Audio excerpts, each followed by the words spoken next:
эскерүү жарыялайбыз. Ashabul cenneti humul faizun.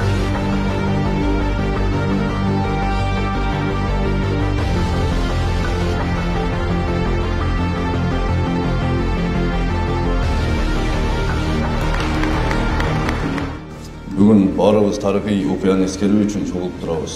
Тагыраагы Огмон согушунда элибиздин коопсуздугу, мекенибиздин тынчтыгы үчүн жанын берген мекендештерибизди эскерип, ушул жерде чогулушуп отурабыз. Өмүрдүн баркын кут кечкен билбейт, от кечкен билет деп жөн жерден айтылган эмес.